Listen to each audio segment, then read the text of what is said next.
퇴근길 시사 프로그램의 완결판. 최영일의 YTN 뉴스 정면 승부.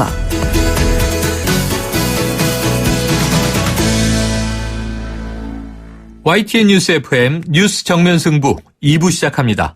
먼저 나라 밖 소식을 알아보는 순서인데요. 보도국 국제부 연결을 해보겠습니다. 박금표 기자. 네, 보도국입니다. 네, 자 먼저 일본으로 가려던 외국인 노동자들이요, 한국이나 타이완으로 발길을 돌린다, 이런 소식이 들어와 있군요. 네, 그렇습니다. 일본에서 일하던 아시아 신흥국 출신 노동자들이 한국이나 타이완으로 발길을 돌리는 분위기라고 일본 니혼게이자 신문이 보도했습니다. 한국이나 타이완 등이 외국인 노동자들을 점진적으로 받아들이면서 외국인 노동력 획득 경쟁이 심화되고 있기 때문입니다. 네. 일본 근무의 매력이었던 급여 등의 대우 차이가 빠른 속도로 줄어든 영향도 큽니다. 일본 외국인 노동자는 올해 중에 100만 명을 돌파할 전망이지만 일본 정부가 앞으로 외국인 노동자를 더욱 많이 수용하려고 방침을 바꿔도 외국인이 일본을 외면할 것이란 우려까지 나오고 있습니다. 일본에서 일하는 외국인은 지난해 10월 기준으로 기능실세이나 일본인과 결혼한 사람을 포함해 90만 7천여 명이었습니다. 그 가운데 중국인이 3분의 1을 차지하면서 가장 많았지만 그 비율은 점차 내려가고 있습니다. 그 대신 중국보다 임금 수준이 낮은 베트남이나 미얀마 등 동남아시아 신흥국 출신 외국인 노동자가 늘고 있습니다. 이란 일본과 다르게 일부 업종에서 단순 노동 외국인을 받아들이고 있는 한국이나 타이완에서는 외국인 노동자가 늘어나는 현상이 눈에 띈다고 니혼게이자는 분석했습니다. 네. 실제로 타이완에서 일하는 외국인 노동자는 2015년 말 기준으로 59만 명이었습니다. 최근 10년간 80% 정도가 증가했습니다. 한국은 94만 명으로 외국인 노동자의 규모 면에서 일본을 능가합니다. 최근 3년여간의 엔화 가치 하락도 외국인 노동자가 일본에서 일하는 매력을 줄인 요인입니다. 올해 1월 환율로 일본의 최저임금은 120만 원으로 서울과 비슷한 수준입니다. 외국인 노동자의 일본 체류 기간이 3년으로 짧은 것도 약점입니다. 기술을 습득 하면 숙련 노동자가 될 수 있는 한국이나 최장 12년까지 연장할 수 있는 타이완과 비교하면 경쟁력이 떨어집니다. 네, 자 지금 가장 많이 우리나라, 일본, 타이완에 이 노동자를 보내고 있는 중국으로 한번 가보죠. 이 정작 중국은요, 이 파업이 급증해서 몸살을 앓고 있다면서요? 네, 그렇습니다. 중국이 최근 수년간 노사 붕괴에 따른 파업 급증으로 사회적 전환기를 맞고 있다고 미국 자유아시아 방송이 보도했습니다. 홍콩에 본부를 둔 비정부 기구인 중국 노동자 통신은 최근 발표한 조사 보고서에서 올해 상반기 중국에서 노동자 항의 시에 따른 파업이 1,454건에 달했다고 주장했습니다. 하루 평균 8건의 파업이 발생한 셈으로 전년 동기에 비해 18.6% 증가했습니다. 네. 특히 교통 부분에서 전년 동기 127건에 불과했던 파업이 이 기간 205건으로 늘어났습니다. 파업의 최대 원인으로는 임금 체불로 나타났습니다. 최근 들어 기업 도산이 줄을 이으면서 임금 체불이 늘어났고 사회보장보험 지급에도 많은 문제가 발생했습니다. 노동자 항의 시위와 파업이 증가하면서 이들을 지원하는 노동 인권 운동가들에 대한 당국의 단속도 강화되고 있습니다. 지난해 말 강저우의 유명 노동활동가 정페이양이 사회질서 교란 혐의로 체포됐고 노동인권 인사 류사오밍도 국가정권 전복 선동 혐의로 기소됐습니다. 네, 자 중국의 파업 소식에 참 이게 경기가 어렵긴 어렵나 보다 하는 생각도 드네요. 네네. 다음은 필리핀으로 가보겠습니다. 이 네네. 필리핀 대통령 관련 소식이네요. 이 네네. 두테르테 대통령이 네네. 경찰관 등이 급전이 필요할 때 자신에게 요청하면 도와주겠다, 이런 약속을 왜 했습니까? 네, 두테르테 대통령은 경찰관과 군인의 부패를 용납하지 않겠다고 경고하며 급전이 필요할 때 자신에게 요청하면 도와주겠다고 약속했습니다. 두테르테 대통령은 지난 주말 필리핀 남부 다바오시에 있는 마약 당소청 사무실을 방문한 자리에서 가족의 뱅과 같은 급한 일로 돈이 필요한 경찰관이나 군인에 대한 긴급 자금 지원 계획을 밝혔다고 현지 언론은 전했습니다. 두테르테 대통령은 부인이 암에 걸린 등 가족이 아플 때 돈을 구하기 위해 마약을 팔지 말고 자신에게 오라고 말했습니다. 두테르테는 그러면서 대선 때 공약으로 제시한 경찰관과 군인의 봉급 2배 인상 계획을 소개했습니다. 이와 함께 부패 경찰관 등의 자진 사퇴를 또다시 촉구하며 부패에 대해서는 관용을 베풀지 않겠다고 강조했습니다. 필리핀에서는 경찰관이 급여로 가족을 부양하기에 어려워 마약상과 결탁하는 등 범죄 유혹에 쉽게 빠지는 것으로 알려졌습니다. 두테르테 대통령은 가난이 범죄를 저지르고 다른 사람의 삶을 파괴하는 구실이 될 수 없다고 지적했습니다. 두테르테는 또 근무를 제자로 하지 않는 공무원을 해고하고 배우자를 포함해 공무원의 카지노 출입 금지를 추진하겠다고 밝혔습니다. 공무원의 출장 때도 비행기 1등석 탑승을 금지할 것이라고 덧붙였습니다. 지난달 30일 지한 두테르테 대통령 범죄 부패 척결을 최우선 정책 과제로 추진하고 있습니다. 지금까지 국제부에서 전해드렸습니다. 네, 소식 고맙습니다. YTN 국제부의 박금표 기자였습니다.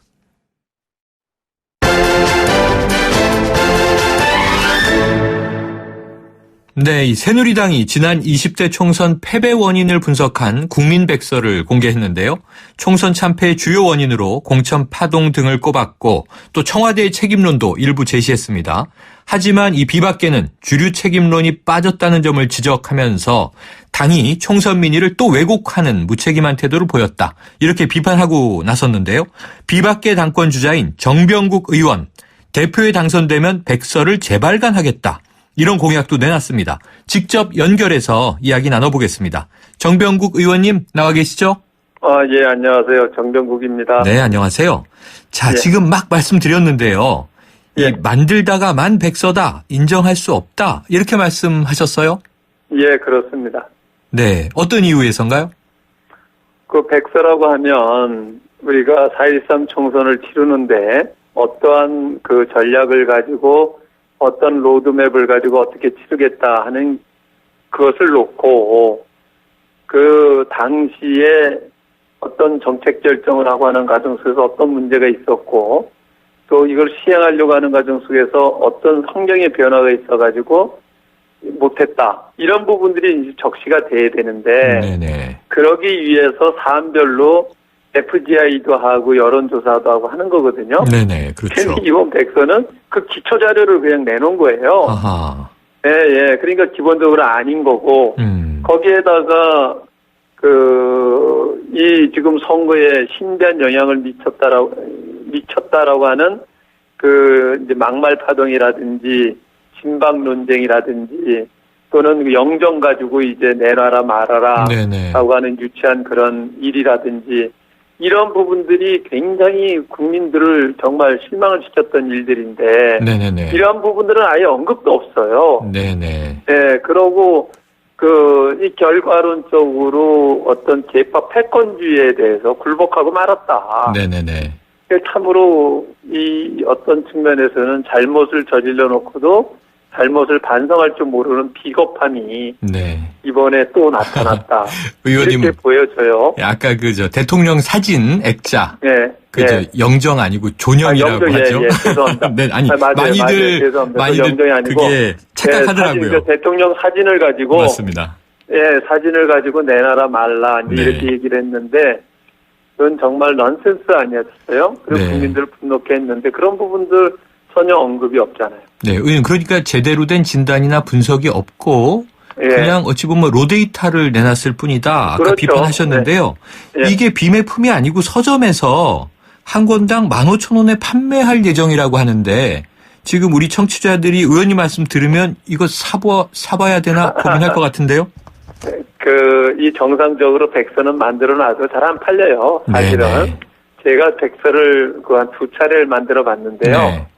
잘 안 팔리는 책인데, 팔리는 것보다도 팔리고 안 팔리고를 떠나가지고, 이게 우리가 혁신을 하자라고 얘기를 해요. 네네. 그럼에도 불구하고 뭐를 혁신하려고 하는 건지 알려고 하면 백서를 통해서 적나라하게 어떤 문제점이 있는지 정확하게 진단을 해야 되잖아요. 네. 근데 그 진단조차도 내놓지 못하는 사람들이 뭐를 혁신하겠다는 거예요? 네. 예, 예. 자, 또 한 가지 백서 관련해서 여쭤보면요. 지금 이 총선 백서를 7월에 내겠다 이런 이야기가 있긴 했습니다. 혁신비대위 만들어지면서. 그럼 이 발간 시점이 지금 적절하냐? 이것도 좀 논란이던데 어떻게 보십니까?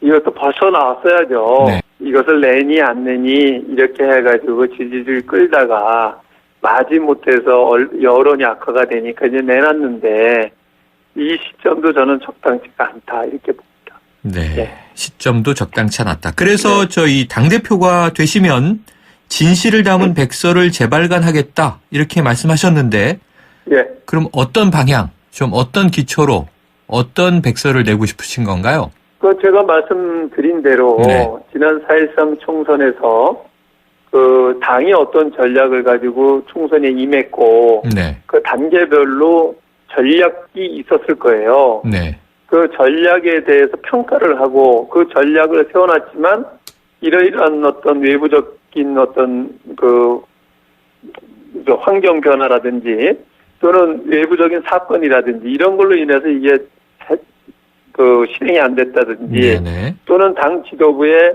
판단 잘못으로 안 됐다든지 또는 실무진들이 뭐를 잘못하고 안 됐다든지 이런 부분들이 적시가 돼야 되는 거예요. 네.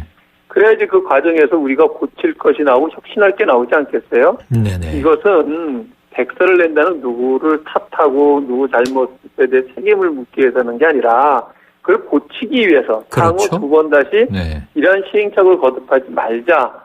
다른 차원에서 만드는 것 아니겠습니까? 네네. 그런 차원에서 저는 당대표가 되면 당을 근본서부터 바꾸려고 하는 혁신을 하겠다는 입장이기 때문에 네. 그 혁신하기 위한 기본 자료, 그러니까 혁신은 백서로부터 시작이 된다 이렇게 보면 아, 네. 이 혁신이 시작되는 것이 네. 백서다. 그러니까 네. 백서가 모든 문제를 다 담고 있어야 되는데 그래야 이제 그렇습니다. 고칠 수 예. 있을 텐데.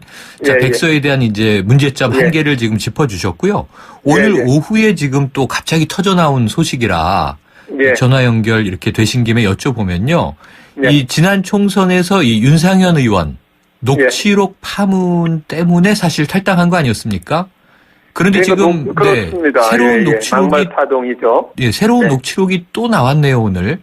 어떻게 보세요?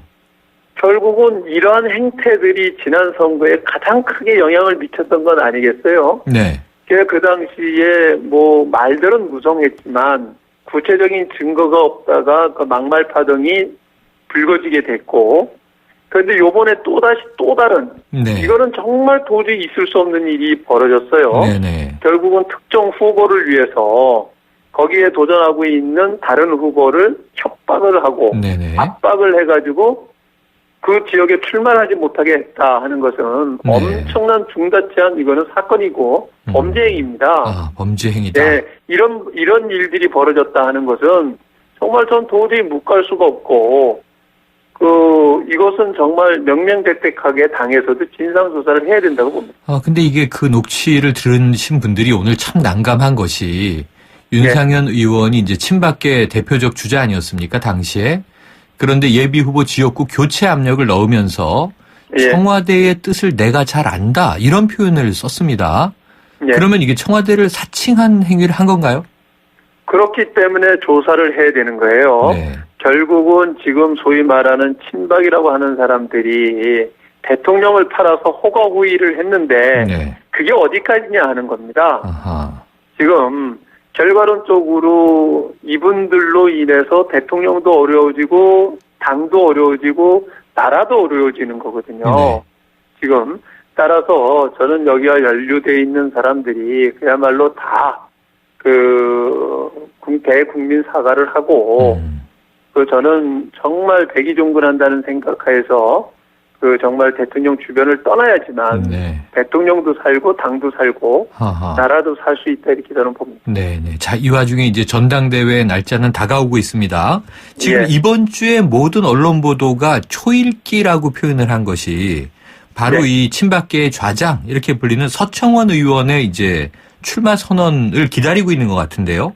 그러면은 이 정 의원님은 어떻게 보세요? 저는 뭐 누구든지 출마할 수 있다고 봐요. 네. 그러나 서청원 의원이 출마하느냐 안 하느냐가 관심사인 것은 우리가 척결해야 될 대상인 계파 패권주의에 의해서 친박 그룹들이 옹립을 한다는 겁니다. 네.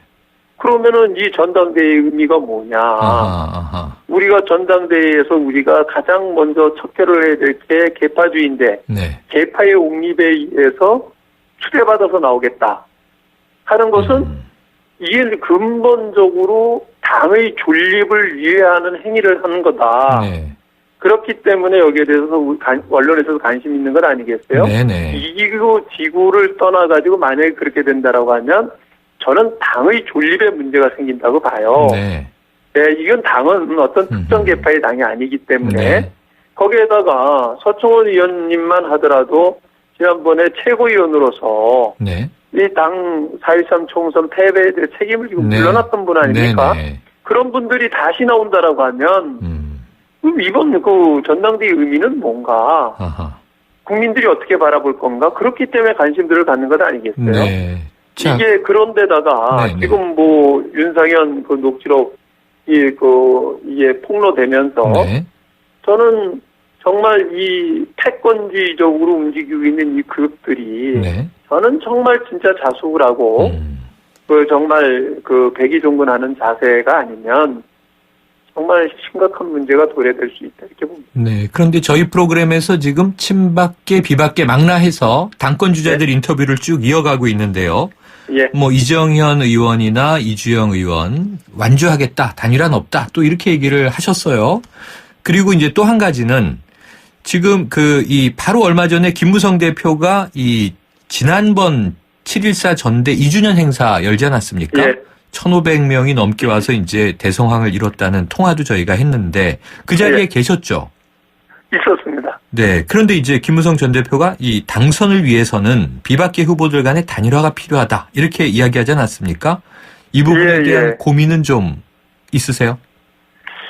저는 그렇게 생각을 해요. 비박계가 어떤 계파를 가지고 있는 건 아니잖아요. 네네. 네.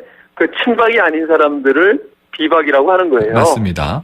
예. 그런데 친박이 그런 식으로 해가지고 한 후보를 옹립을 하고 이걸 합종연행을 한다라고 네. 하면 이거는 막아야 되는 게 아니냐 하는 게 친박이 아닌 사람들의 네네. 생각들인 거죠. 그런 일단의 고민들을 얘기했다고 보고요. 예. 그리고 이주영 의원이나 저는 뭐 이정현 의원 그분들을 또 일각의 언론에 의하면은 뭐 청와대에서 그 개각을 통해서 이분들을 뭐 단일화하는데 아하. 어떤 작용을 하겠다 이런 언론 보도가 있어요. 네네. 근데 저는 그게 사실 아니라고 보는데 만약에 네. 이게 사실이라고 하면 지난 공천 과정에서 일어났던 이런 사건이 하고 뭐가 틀리냐 이거예요. 네. 그리고 저는 그렇게 되면은 정말 당의 존립에 문제가 생긴다 이렇게 보는 거예요. 네. 자, 어쨌든 새누리당이 좀 네. 기치를 혁신과 네. 쇄신으로 가져가겠다 하고 나서셨으니까요. 예. 지금 이제 벌어지고 있는 현안들을 보면 이 검사장 비리 문제 터지지 않았습니까? 여기에 오늘은 또 뭐 매체가 우병우 청와대 민정수석의 또 다른 연관서를 보도하지 않았습니까? 예, 예. 그럼 이런 여러 가지 지금 인사난맥상이 또 벌어지는 게 결국 청와대 책임이라고 보세요? 결국은 이제 아직 명확하게 확인되지 않은 규명은 것도 안 있죠. 됐으나 네네. 이게 사실이라고 하면 당연히 청와대 책임이죠. 네네. 청와대 책임이고 그리고 대통령을 잘못 보좌한 사람들 정말 이거에 대해 책임을 져야 된다고 보고요. 이러한 모든 것들이 계파 패권주의에 의해서 일어나고 있는 문제예요. 네. 결국은 그렇기 때문에 진정으로 대통령을 위하는 게 무엇인지 정말 그 대통령을 모시는 사람들이 심사숙고했어야 되는 거고요. 네. 자꾸만 대통령을 이런 문제로 인해 가지고 운신의 폭을 좁히고 하는 것 이게 과연 친박들이 대통령을 위한 행위인가 네. 다시 보고 정말 그 대통령께서 남은 국정을 잘 마무리하시고 성공리에 끝내실 수 있도록 하려고 하면 주변에 이제 소위 말하는 친박이니 진박이니 논쟁하면서 계파주의에 매몰됐던 사람들은 네. 이제 좀 그 대통령 주변으로부터 벗어나 계셨으면 네. 좋겠다. 그리고 거기에 거론되는 사람들은 책임지고 빨리 본인 스스로가 물러나는 것이 네. 저는 대통령을 위한 일이라고 저는 봅니다. 자, 그래서 야당이 주장하고 있는데요. 네. 지금 여러 가지 이제 터지고 있는 현안 관련해서 이 청와대와 내각에 좀 대대적인 인사혁신, 개각이 필요하다 이런 주장인데 혹시 정 의원님은 그 야당의 주장은 어떻게 보십니까? 그 야당이 주장하기 이전에 저는 이미 총선 직후에 이런 그 분위기 쇄신을 위해서라도 먼저 했어야 그리고 한다. 후반기에 네. 대통령이 국정을 원활하게 마무리하시기 위해서라도 네. 대대적인 개각이 필요하다 이런 얘기를 했었고요. 네. 그런데 지금 또 개각의 요인도 여러 가지 나타나고 있지 않습니까? 네네. 이런 부분들 때문에 이런 부분들을 통해서 그야말로 새롭게 대통령께서 출발하실 수 있는 그런 여건을 만들어야 된다고 봅니다. 네, 의원님 끝으로 짧게요. 지금 또 예. 사드 배치라는 논란이 있지 않습니까? 지난 예. 주말에 이 성주에 이 국무총리하고 국방부 예. 장관이 가서 또 여러 가지 이제 이 사단이 벌어졌었는데요. 이 사드 배치 문제는 어떤 의견이세요? 전 사드 배치해야 된다라고 2년 전부터 주장했던 사람인데요. 다만 정부가 이 절차상에 투명하지 못했고 명확하지 못했다. 그래서 이런 그 갈등을 유발하게 됐다. 이렇게 보고요. 네. 지금이라도 빨리 대국민 설득과 이해를 시킬 수 있는 모든 조치를 취해야 된다. 그러나 사드는 그 북한이 핵을 갖고 있는 한은 네. 설치를 해야 된다. 이렇게 네. 봅니다. 알겠습니다. 오늘 말씀 고맙습니다. 예, 감사합니다. 지금까지 새누리당의 정병국 의원이었습니다. 아유, 세 단계 종이 또 걸렸어? 정말 제본 하나 하려다가 미치겠네. 내가 진작 현대오피스로 바꾸라니까. 오늘 다 날 셀 거야. 이제 스트레스 받지 마세요.